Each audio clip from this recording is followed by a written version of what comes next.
Well, good morning.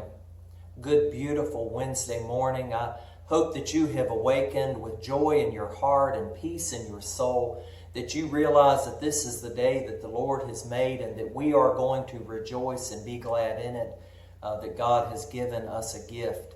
If you find encouragement in this message today, I hope that you will. If you find it, then please feel free to share and then say a prayer that others who are viewing it will also find encouragement.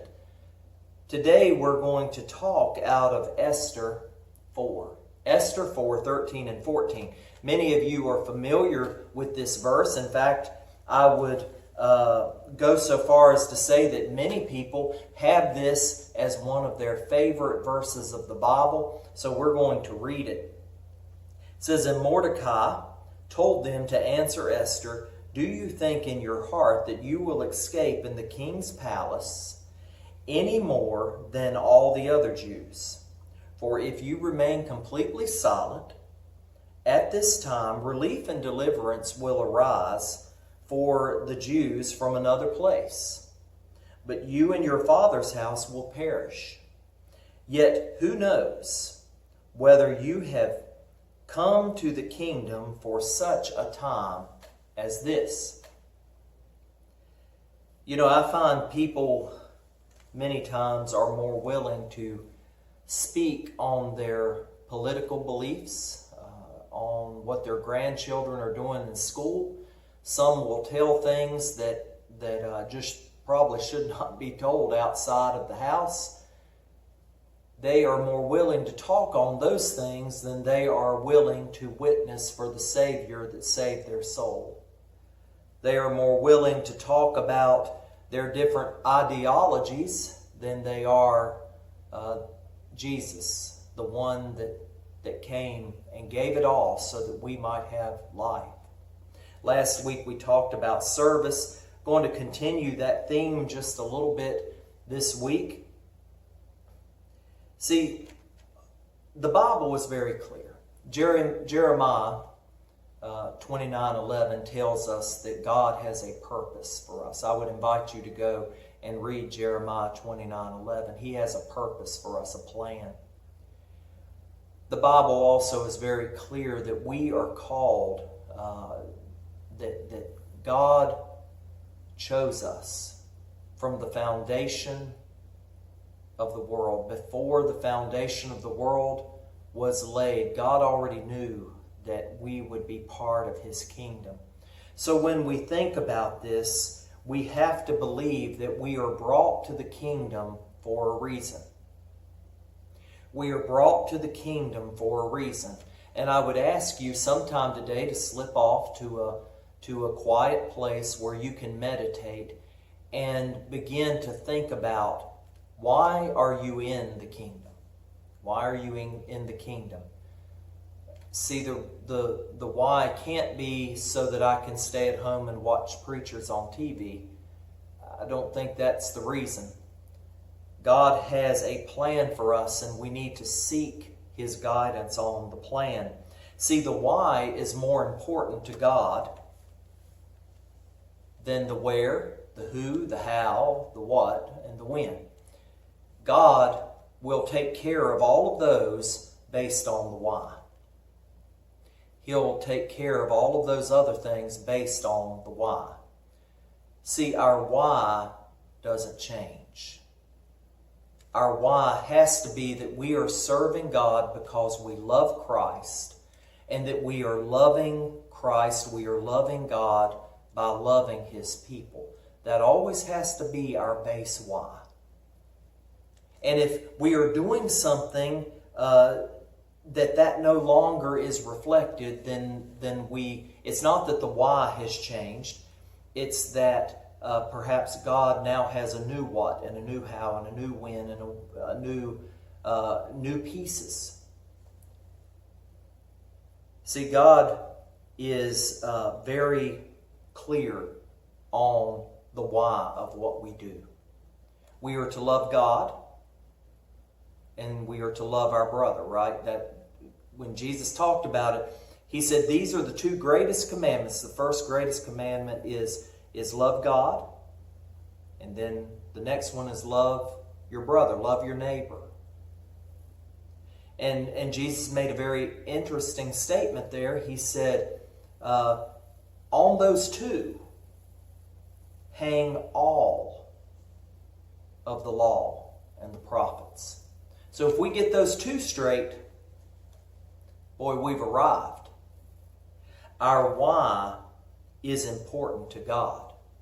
Now, I say all that to say this. In service, sometimes we begin a work. We begin a work and perhaps we take on a ministry, and then at some point we get to a place where we no longer find joy, we no longer find peace, we no longer find an energizing in our soul and in our spirit for that ministry. And usually that is a time for us to go back and ground ourselves again in the why. We're to go back and ground ourselves again in the why, to meditate on the why. See, God may have changed what He wants us to do. He may have changed how He wants us to do it. He may have changed who He wants us to reach. He may have changed when He wants us to be acting. He may have changed the where. He didn't change the why. The why remains the same. See, Esther was told by Mordecai, you may have come to the kingdom for just such a time as this. And that is a very powerful statement.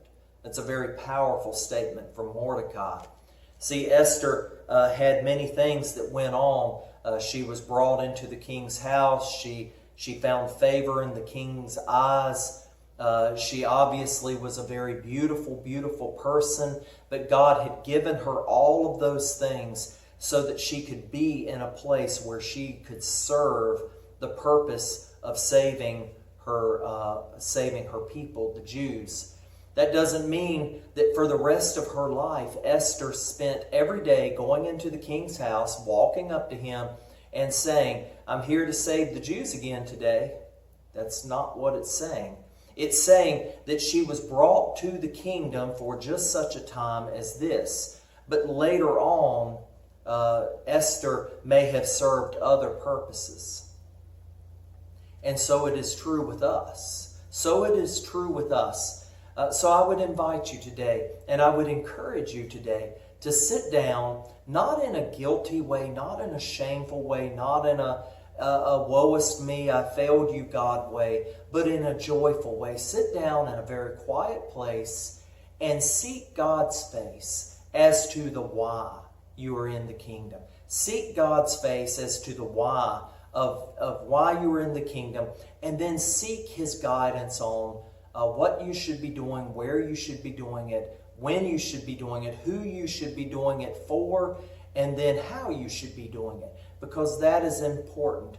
Make sure you have the why first. And then once you have the why and you have that understanding of the why, then you can move forward with the others. I would invite you to serve from that place with God.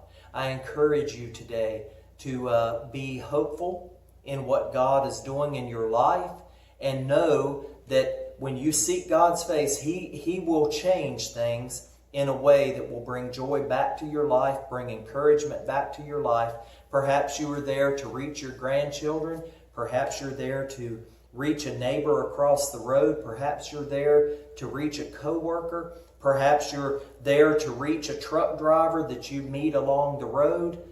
I don't know why you are in the kingdom, but God knows why. And God will lead us to do the right things in the kingdom. I encourage you today to seek His face. I encourage you to be joyful in what He has planned for you in your life. And I encourage you to seek Him with all of your heart, all of your soul, all of your mind, and all of your strength. And then turn and seek to serve your brother in like manner.